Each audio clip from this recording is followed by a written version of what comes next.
very important here. Actually, I'm just doing some introductions to sort of to some great work that's been done by a lot of other people, really.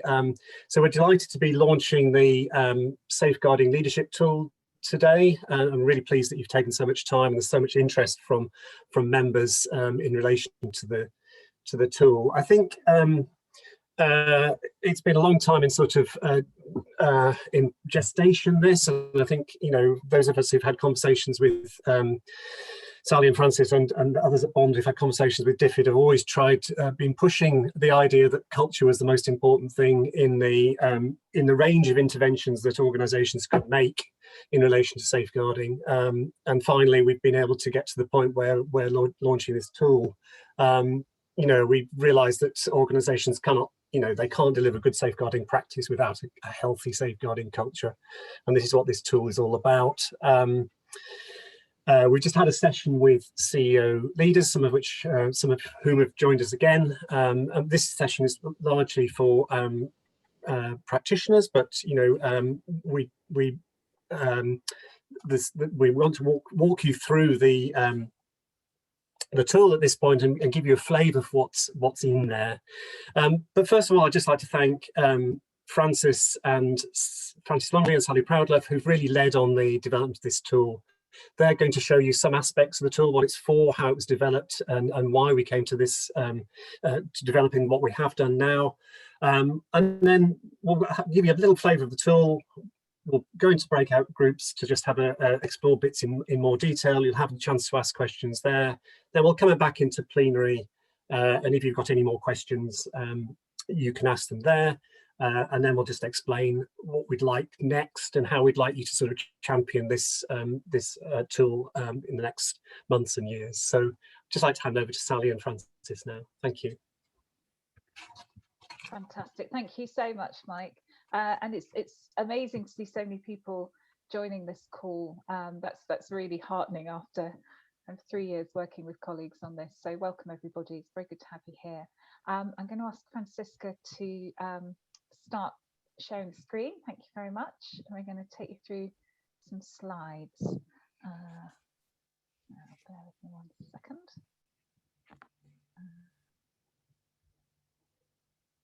Okay. Just me getting to the right bit in my screen. Fantastic, thank you.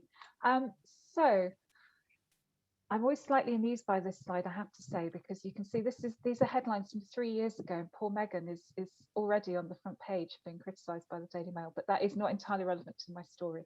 So we'll all remember 3 years ago, safeguarding really landed very heavily in our worlds as huge stories were being covered in the UK and internationally. So the story broke in the Times about the Oxfam situation in Haiti, and then further stories broke about harassment, sexual harassment and bullying by senior staff at Save the Children. Other charities then came into the spotlight after that. There were investigations by the Charity Commission, and also various different hearings and investigations by the International Development Committee, and all kinds of other regulations and requirements came in. And since that time, we have all, as organisations, been working particularly hard to try and review our own practice.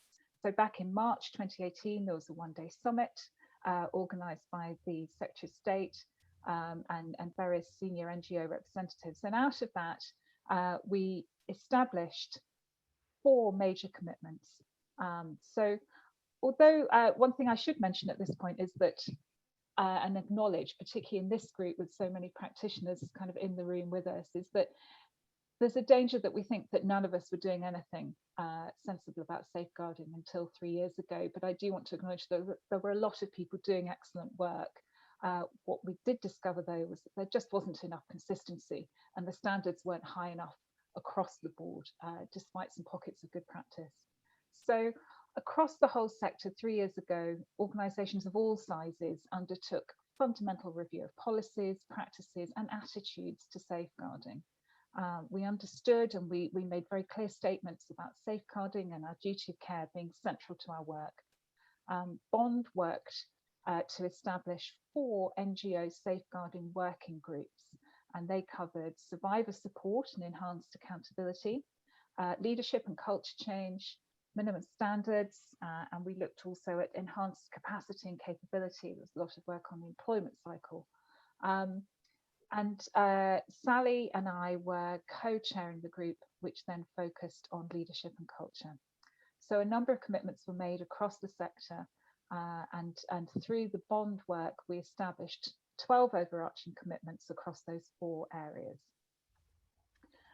So while the other 3 working groups were focused very much on process and tools and techniques and putting the right things in place, what we saw as our group's complementary role was always to focus on leadership and culture, because we recognise that no matter how good your policy and your practice work is, without the right leadership and culture, we can't achieve really strong safeguarding.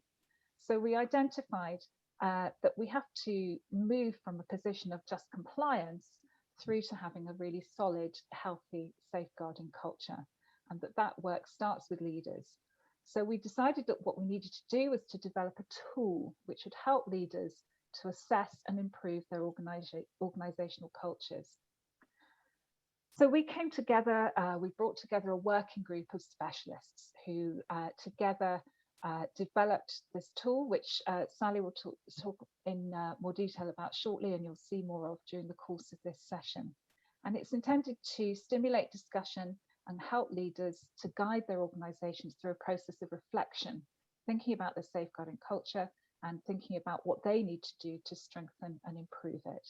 It spells out behaviours that we all need to demonstrate and model, and it provides the tools to develop an action plan to increase the quality of your safeguarding culture. So I'm going to hand over to Sally Proudlove, who led the task group which developed the tool, and who's been my co-chair on this 3-year journey. Sally. Great, thank you, Frances. So yeah, we just want to share with you today. Thank you so much for being with us this afternoon, and for your commitment to hearing about this and to thinking about how you might use this in your organisation. So it's incredibly exciting that you're here with us today. So we had a working group that really brought together the right kinds of expertise that we felt we needed to start thinking about this issue of organisational culture. One of the things I would just say is that the very concept of culture can be very difficult to pin down. And we found that there were multiple kind of definitions of culture. We didn't want to develop something that was very academic. We felt that would alienate organisations and practitioners in particular. And so we didn't go down that route. We've gone for something we feel is much more practical. And the best definition that we found really of culture was the way that we do things around here. So this idea of what's the kind of normalized behavior in an organization. And we use different resources to help us look at what this tool could look like. And, you know, just to say, we recognize that this is just a tool. We hope it's going to be a really useful tool. We think it's got really good content in it, and our piloting process kind of would have confirmed that for us. But we recognize this is just part of the process. It's part of the journey that organizations are on. So thinking about the next, moving on to the next slide, please, Francisco. When we started having the conversation about a safeguarding culture, what we felt was that when people started to talk about safeguarding and culture, very often they would slip into talking really about compliance. So for example, organizations would say things like, everybody in our organization has to read the policy and sign up to a code of conduct, for example. And we would say, well, that's really good that your organization does that, but actually that is more of a compliance statement than a culture statement. It isn't telling us how that is being lived and breathed in your organization. It isn't telling us how that's brought to life. And so what we started to do is to start to populate that third column. So we thought about, you know, what would the things be that we would put in that third column if we were to try and help articulate the journey from compliance. We've called it minimal compliance. You could just call it compliance, towards a culture where people really felt that there's something different about this organization, or where this organization has really understood safeguarding and is living and breathing it. And moving on to the next slide, what we recognize is that focusing just on the really serious types of abuse, that where we get disclosures or where we know something specific has happened, doesn't necessarily pay enough attention to the lower level types of behavior that can create an environment where poor practice can become normal practice. And when that happens, we create an environment in our organizations, we create a culture where it's more likely that more serious issues will arise. So we wanted to develop a tool that would help us think about the breadth of some of those behaviors, rather than just focusing in on the kind of really serious end of abuse. We feel that the two are linked, and we feel that one can be a potential gateway to the other, or can put barriers in place so that that serious behavior doesn't happen. Moving on, we specifically have thought about leadership because we believe that leaders are particularly responsible for setting the tone and the culture of an organization. And actually, you know, an organization can change its culture through strong leadership, for better or worse. So we wanted to develop a tool that was really aimed at leaders, but not exclusively, because we know that safeguarding is everybody's business and everybody's responsibility. And as practitioners, I think there's a huge amount of content within the tool that's directly relevant to you. And we hope that you will be champions for this tool within your organizations and to your leadership teams, that this is a resource that can be used. So we've designed it so that, you know, different people can be involved. It takes you through the journey. We're going to be thinking about how we do that now, and we're going to be leading you through that, first with a video and then to show you in a little bit more detail. Don't be put off by the repeated references to leadership if you're a practitioner here today. We do see leaders as playing a crucial role, but we see your role as practitioners as being absolutely essential as well to bringing about change. So we're going to take you through that process. And then we've broken it down. We followed the headings in the core humanitarian standards. We wanted there to be some familiarity for organizations when they came across the content, and also they cover the topics that we felt needed to be covered. And we've broken it down into behaviors. What kind of behaviors do we think will start to demonstrate a living, breathing, positive safeguarding culture? And then we had a series of questions to go in and be asked at a leadership team level and maybe across the organization in terms of challenging and comparing. And then we had a series of actions, suggested actions that organizations can start to implement, and there's space for you to come up with your own actions as well. And so we're going to do that in a bit more detail in a second, but just a final point to make, that I really love this illustration. One of the sport for development organizations that I've worked with said that safeguarding should be a thread and not a blanket. So it's not like a one-off thing that we wrap around ourselves in our organizations. We've done our policy, we do our training, and we say, that's it, we're done. This should be embedded into everything we do. It should be threaded through everything that we do. And I think it's a lovely little illustration to keep in mind. To what extent are we threading safeguarding behavior and actions throughout every aspect of our organization, so that it's really living and breathing? So I think I'm going to hand back over to, I think it's Lena is going to share a video for us now, and that will just walk you through the tool. And then, as has been said, we're going to then get you into some breakout groups where you can start to talk about it and ask us some questions in a bit more detail. Thank you so much, Sally and Francis, for the presentation. So we're actually not showing the video and we're not going in breakout groups. We're just going to do it all in plenary. So as the next thing is, I'm going to share my screen with you and just give you a quick walkthrough of how you would use the tool in your organization and sort of the crucial steps of the tool. I know some of you were at the practitioner session a couple of weeks ago at SAFE when we tried to show the video and utterly failed. So we're dropping the video and I'm just going to talk you through the tool. So if you just bear with me 1 second for me to be able to share my screen.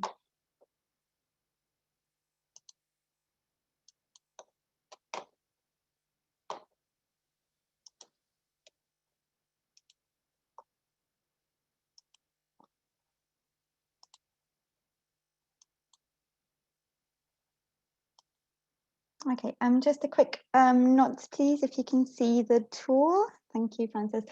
Okay, so when you come, I'm just going to basically give you a very brief walkthrough of how you can navigate the tool and how you can use the tool in your organization.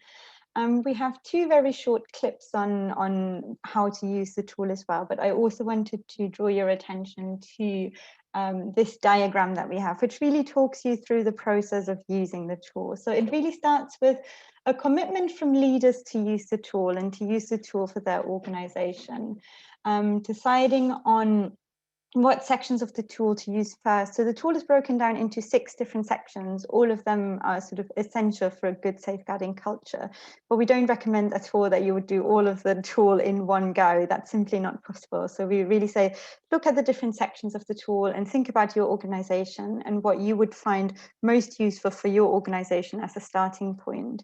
Our recommendation is to start with accountability if you are a very large organization, or to start with awareness raising if you are a smaller organization. The tool really works best if it is a facilitated conversation, but we recognize that not everyone is able to access external facilitators or has the resources to do so. So while it would work best to have an external facilitator, if you don't, just decide between the group of people who use the tool, who might take the role of the facilitator, help the conversation, also taking notes. While it is a tool for leaders, and that's what Sally already mentioned earlier, we don't think it's particularly helpful if just leaders look at the tool and the questions and will talk about it amongst themselves, but really should think about who has to be part of those conversations. So for example, the section around safer programming should probably include program staff. The section around safer recruitment practice should include people who work in HR or have a HR role within the organization. We also suggest that it's really important that you book enough time to actually go through a section in full, rather than being interrupted or rather than feeling you have to cut the conversation short. For each of the, once you have decided on all of those things, you can actually go into running a section. And here it sort of gives you a very quick overview of what that means. So you start discussing the behaviors in a section, you record your discussion, you agree priority action, and then you repeat this exact same process for all of the behaviors within that section. At the end of a section, you can download an action plan, you can review additional resources that might help you implement those actions, and you should agree some time to review your progress. So what changes have you been able to make, or what changes have maybe taken longer than you thought, and you'll sort of have to come back to it and maybe go back to the time around it. And then decide which section of the tool you want to tackle next and which one you want to go into next. Because we have quite a lot of practitioners on the call today, as you start the tool, you will see there's quite a lot of sort of guidance on how to use the tool, but we also have particularly created a facilitator guide. So if you click on that, it'll just give you a little bit more information on what you might want to do when you come to run a session. And particularly, we have given some more tips around how to run a session. It's a discussion-based tool, so actually the conversation is perhaps more important than sort of the notes that you take or that you do it. So really being present and being aware of who is able to speak up in the group, or who is maybe not so confident speaking up, and sort of paying attention to the power structures within the group is important as well. I think it's also important that those who facilitate a session are clear within their organization what happens if an incident gets raised as part of the discussion. So really, before you go into the tool, make sure that you know what you would do in that situation. We recommend that you would stop the session at that point, and you will follow your own reporting processes if that happens, and pick up the session at a later point. So there's a long list of tips for running the session, and we also have a FAQ session where we give a little bit more background on what the tool is, and some of the definitions and some of the sort of assumptions that we have made when we developed the tool. So I'm going to get started. As you are on the first page on how to use the tool, you will see we have two different versions of the tool. We have one for larger organization, and we have one for smaller organizations. We have tried to give a rough number of employees, but as you might imagine, it has been quite difficult for us to sort of narrow down what a larger organization is and what a smaller organization is. In essence, the tools are exactly the same. So all of the sections are the same, and most of the behaviors are the same. We've just tried to be a little bit more nuanced in terms of how we ask the questions that are part of the tool, and how we sort of, what the actions could be, and how they are phrased, just taking into consideration the differences in different sized organizations. As you get started on the larger or smaller organizations, you can see that there are 6 sessions. If you expand, you can see all of the behaviors covered in each of the sections. So that gives you sort of a little bit more background information on what kind of section you might want to get started. So as you're ready to get started, you just press on get started, and you can see there's a behavior at the top. So leaders model commitment to learning and development around safeguarding and participate in safeguarding training. And we then give you a little bit of a pointer to discuss the behavior and to sort of talk about, so what does it mean, that behavior in my organization or in our organization? We've given some suggested questions for you to consider, but there might be other questions that you want to ask depending on your organization, or there might be other questions that come up as part of your conversation.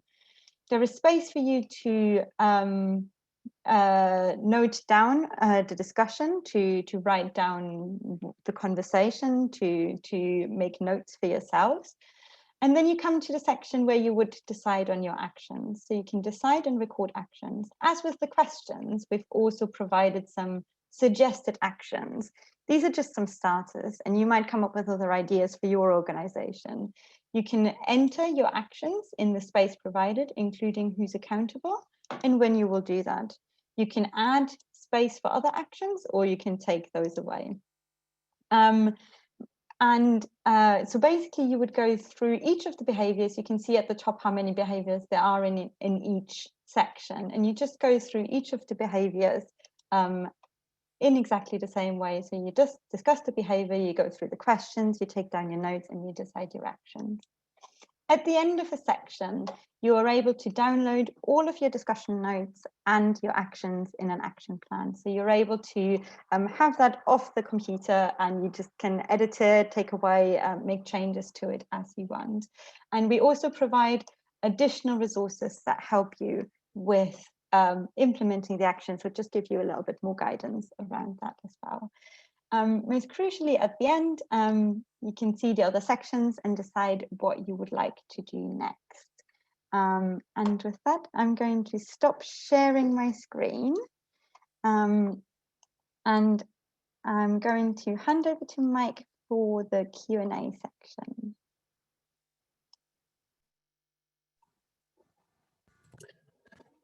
Thanks, Franziska. Right, and we've got an immediate question from Roger. Roger Falcon, would you recommend this being completed as a staff meeting or filled out individually before and then discussed? How do you envisage it working in a sort of, in that practical sense, Francis or Sally?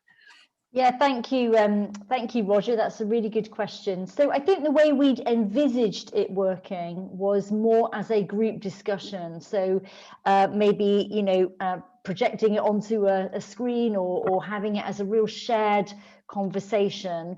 The reason we quite liked the recommendation of an external facilitator was that we felt that that would be more open to challenge, that somebody would be able to really kind of press on issues around the evidence, if you like, that people were giving for why things are going well.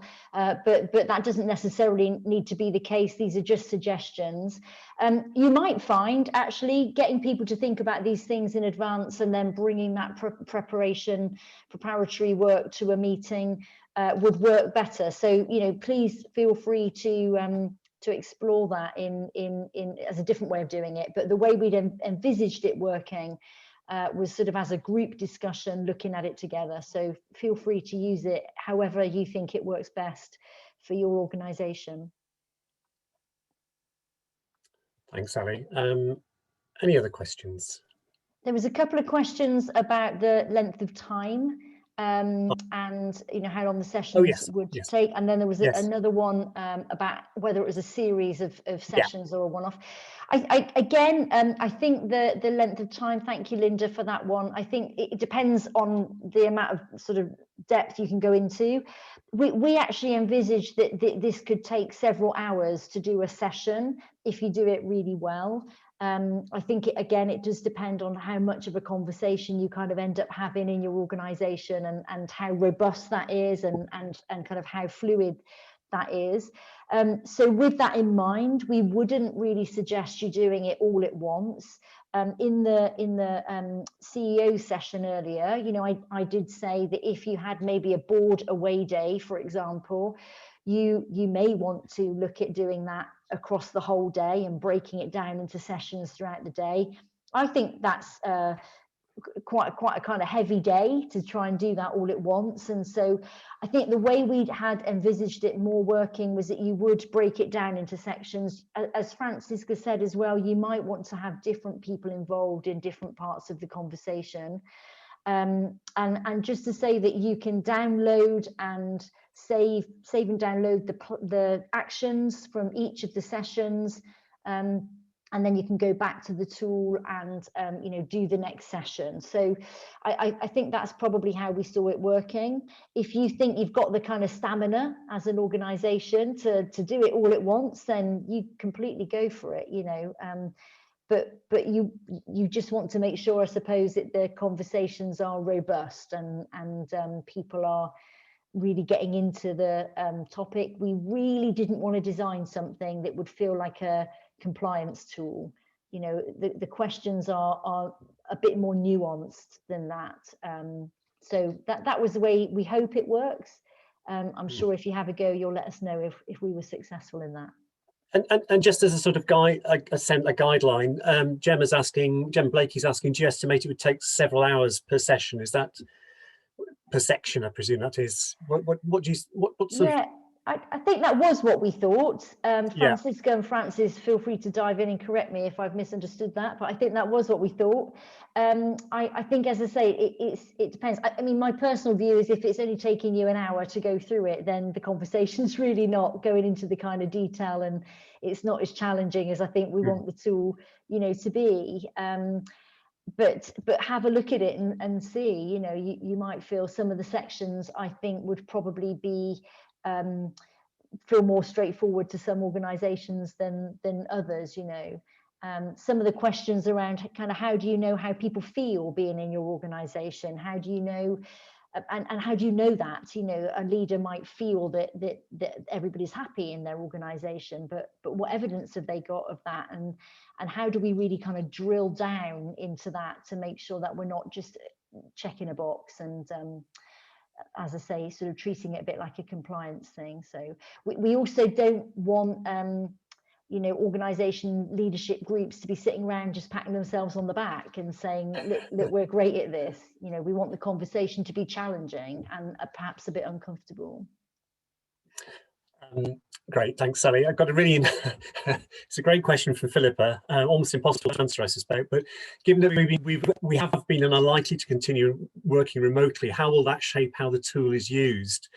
Face-to-face discussion is sometimes easier for sensitive safeguarding conversations. It's interesting, I was in a Bond HR working group meeting last week, and there was, you know, the real questions about how how you deal with cultural issues in a context remote working. It's a challenge. I mean, across the board, it's a challenge. But how does it relate to this tool? Do you think?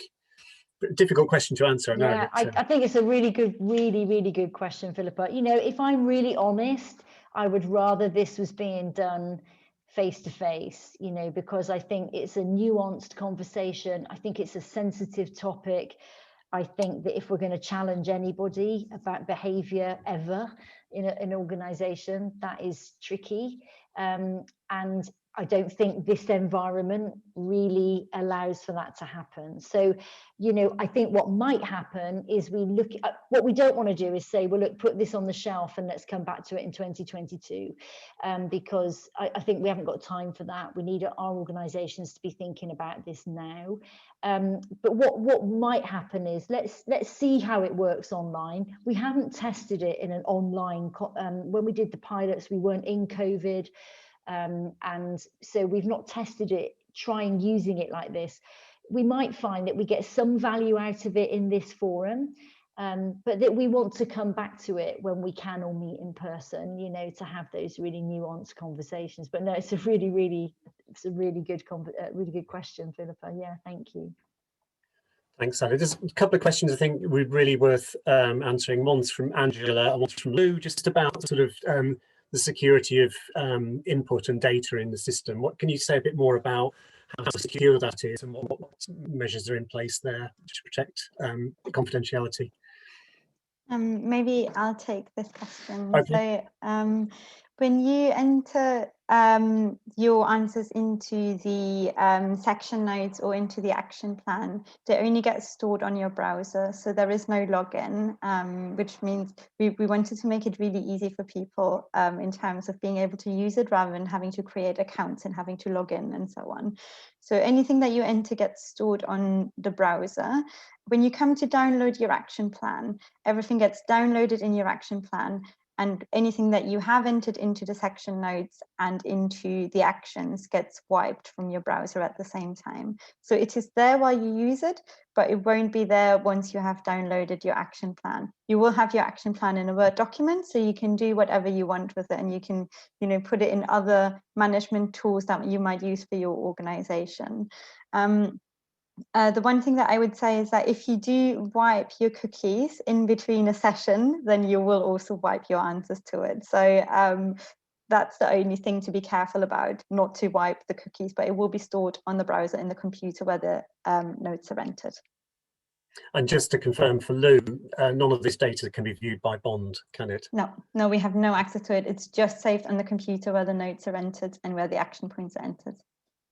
Okay, thank you. And Zoe's got a question about just regularity of use. Is it designed to be revisited every 1 to 2 or 3 years to do a refresh, or what guidance would you provide to organisations about how they might pay a repeat visit to the tool? Yeah, I think that's certainly what we would envisage, because the nature of it is it's a reflective tool, so it's enabling you to have discussions and get a better understanding of experiences that are going on inside your organisation. So it's certainly something that we would hope would become part of people's kind of ongoing process as an organisation. You know, one of the things that we're really you know, we've established very clearly is that at the heart of a healthy safeguarding culture is really open conversation, and conversation that goes on, to some extent goes on every day, is going on year round. And so reviewing the tool on an ongoing basis gives you a chance to revisit some of the detail, to review your progress. You know, that the nature of the tool is that you establish the action plan and that you have put dates and individuals down as part of your accountability within that. So you're going to need to revisit it to see how you're getting on against your action plan.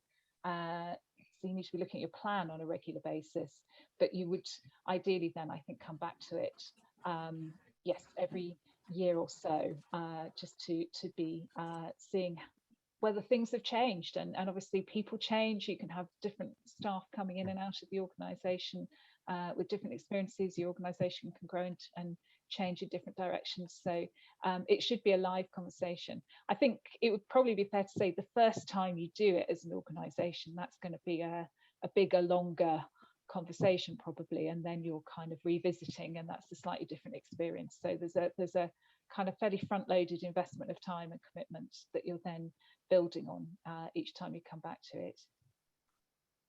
And can I just jump in there, Mike, as well, that there's a question there about whether we test drove it. I like that phrase, Teresa, with a board.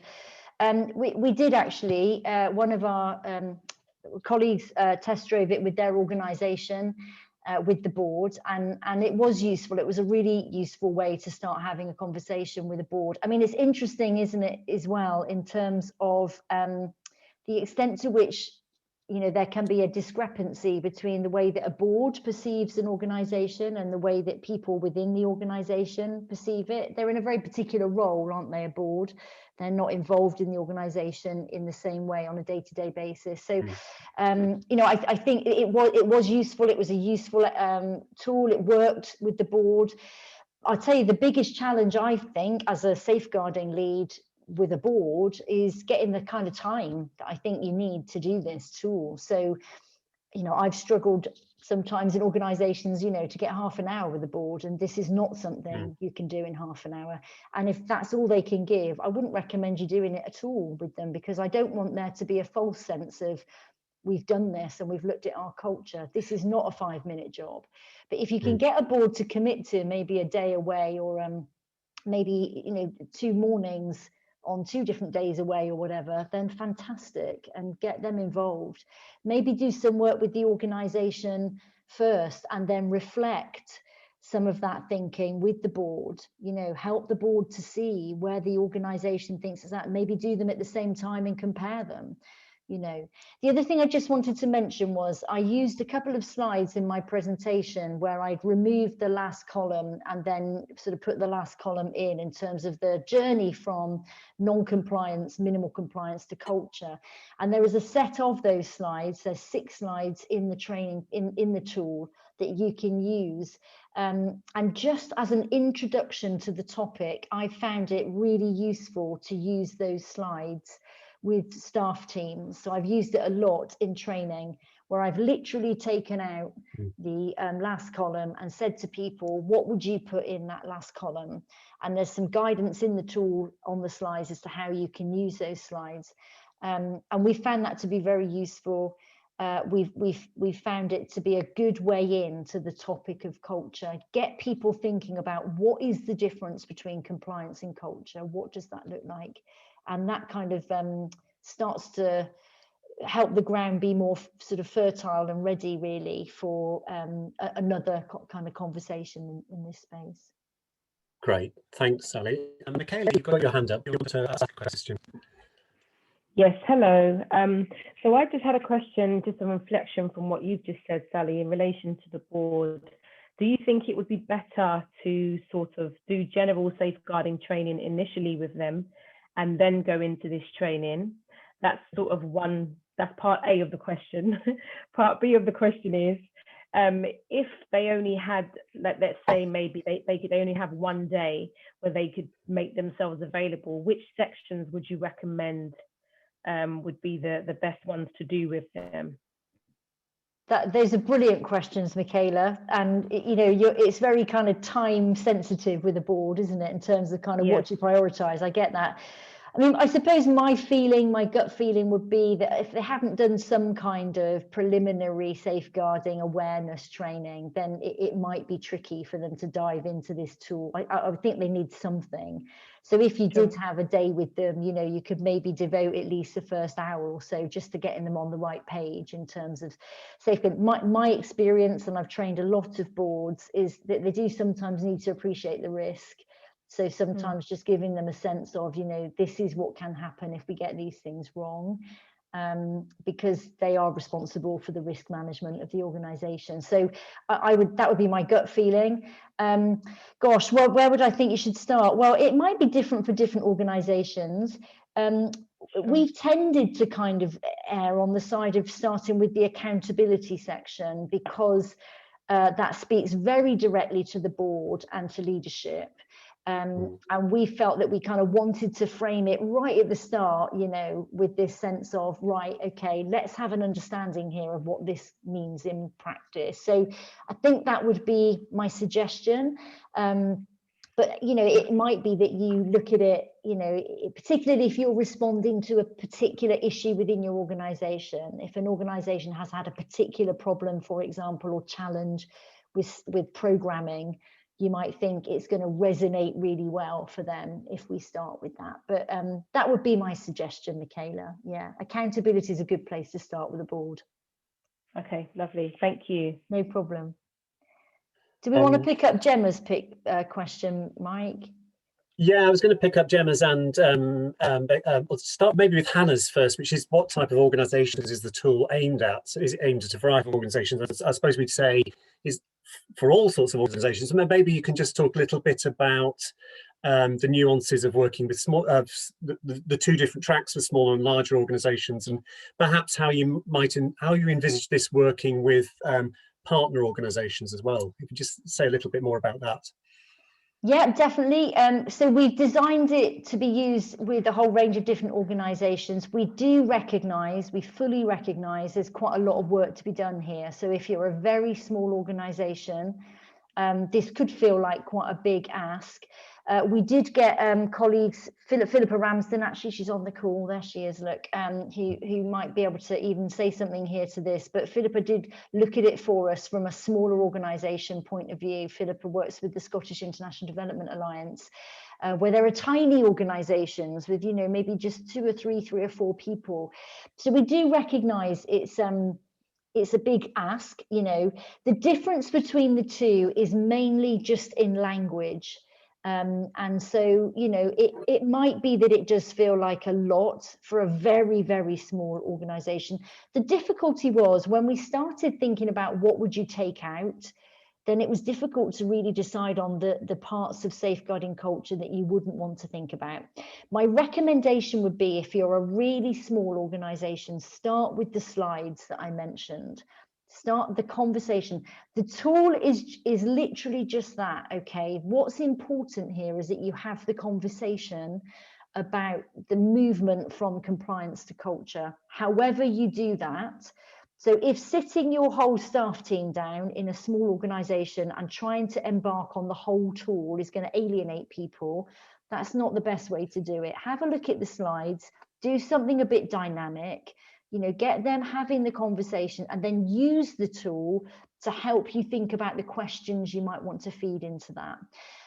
Just to say that this was piloted by an organisation in Pakistan, and they used the slides and parts of the tool with their team, and the feedback we got from them was, they said, this was their words, even the driver really got into the conversation. He really understood the conversation about, well, what does this mean in practice? What actually is the difference between these two spaces? So I think you could do that. I think you could also use it with implementing partners. If you've got that kind of engagement with them, you know, the questions are relevant to any organisation. Great, thank you. And then Gemma's question, which is a kind of horizontal or vertical question. Would you say this could be used with a group of country directors, the leaders of programs, or is it better used within each country program with the country director and their individual senior leadership teams? How would you think about that? I'll jump in on this one. I think the judgment really is for you to make within your own organisation. I think you could do it either way. I think I could argue it both ways, to be honest. It's useful to be having a whole organisation conversation if you can, because you want to have some consistency about your culture and about the kinds of conversations you're having. But it depends a bit on to what extent, for example, your country directors feel themselves as a peer group.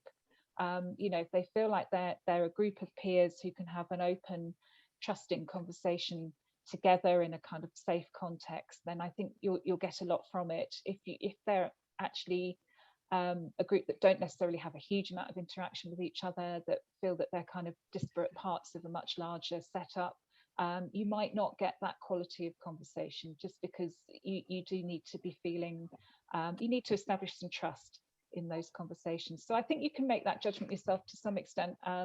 If you did do it separately, so perhaps each country program did it, you might then want to bring those country directors together afterwards to talk through what they've learned through that process, because that could be really valuable then to try and get some more of that consistency across your organisation. So I think, trust yourself to be making those decisions. The most important thing, I think, is that leaders in your organisation are visibly having that kind of process, so that the rest of the organisation knows it's going on, and they're bringing the right people in for the right sections, and that those conversations are then being kind of reported back, sharing the action plans and sharing the things that they've learned from the process.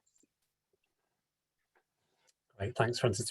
Philippa, I just wondered if you wanted to say anything about small organisations, and just, I know Bond's, there are, Bond has so many small organisations, and there are very specific challenges for them in all kinds of ways. Do you just want to reflect on your experience of the tool and what you're thinking that went into that? Delighted to. You know that I'm always very happy to speak up on behalf of small organisations, and it's interesting when you say that the Bond and obviously the Alliance, we all have a number of small organisations, but sometimes I think that also there's quite a spread. Many of our organisations don't have a staff of 3 or 4. They don't have a staff at all. They are run by their boards, or they're run by one part-time member of staff who focuses on administration and all of the operational side. So really, for those organisations that are very, very tiny and doing some incredible work, and for whom safeguarding feels as if it is something extra, and how to really approach this and feel that it's something to, as Sally said, that it's a thread that we weave through it, has been a really huge question. And I think that the tool has been extremely useful, and working alongside Sally and Frances and Francisca has really helped us to bring it to a realistic kind of dimension. And I think when we were looking earlier on about which sections, for example, might be the most relevant, for me, when we're thinking about the practical sections, I think those are the ones which are the most meaningful and the ones which you can really get your teeth into. So for example, for a larger organization, I think it's much easier to talk about accountability, because those roles are much more delineated for leadership and a board. For smaller organizations, I think it's a good starting point is something like the awareness raising side of things, or policies and procedures. Everybody knows that they need to have policies, but using the tool then helps you start to unpick it and think, oh, actually, this isn't just about compliance. This is what we're talking about when we're meaning, culture, and why a policy reflects the culture, rather than ticking that box and being able to say, we've got our policy, that's sorted. So I think for smaller organizations, I think being able to have that voice in the involvement and the development of the tool has been really, really valuable, and really keen to continue that engagement and involvement. And yeah, I guess that the message and the reflection for me is, first of all, being practical, being appropriate and relevant means that an organization is drawn in and motivated to use the tool. And the other thing I think is that it's not the answers which are important, it's the questions and the conversations. So I think those are my main reflections. And as I said again, I'm just so pleased that we've been able to work alongside you and see this come to life. It's been a really worthwhile journey. So thank you. Thanks, Philippa. I think we'd better close there, but some great questions, really fantastic, and such a great turnout, such great questions, such good engagements, really gratifying to see. We're looking for champions. We've been asking CEOs to champion the tool and use it. Specifically, we're looking for organizations to complete one section of the tool and share their experience of that, completing that section in advance of our annual conference, which is the last week of May. So if you can think about that, whether you can commit to that, let Francisca know whether your organisation is willing to do that, and get your CEO on board with that. It just remains to sort of say thank you again to Francis and Sally for sticking with this for 3 years, and to Kat Carter and Jill Healy and Catherine Gordon as well, and to Philippa as well for all their input and work in this. And on the bond side, Francisca's done an amazing job leading this as well. So really, Sector owes a big thanks to those people. Do continue to ask us questions. We're very interested to hear what your experience is, and particularly as our sector's undergoing a massive cultural change as we speak. So how this fits into that sort of a period of cultural change is going to be very, very interesting. Francisca, do I need to say anything else that I might have forgotten to say? No, thank you so much, Mike, for the excellent hosting skills. Just to say that we will share the presentations, and as Mike said before, we have recorded the session, so we'll also be available later. If you have any questions, just to get in touch with me, and we're very happy to follow up offline as well.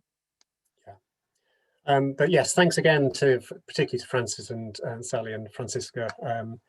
And we do really. We recognise the importance of this work. We're keen not to let it sort of fall from being a major priority for the sector. And anything you can do, any support you need from us to push the tool within your organisations, just let us know. We're keen to hear of success stories, but we're also keen to help you if you're struggling to get engagement within your own organisations. So do let us know, keep us informed, tell us how it's going. We look forward to having a conversation with you about this sometime in the future. So thank you very much for taking part this afternoon, and goodbye.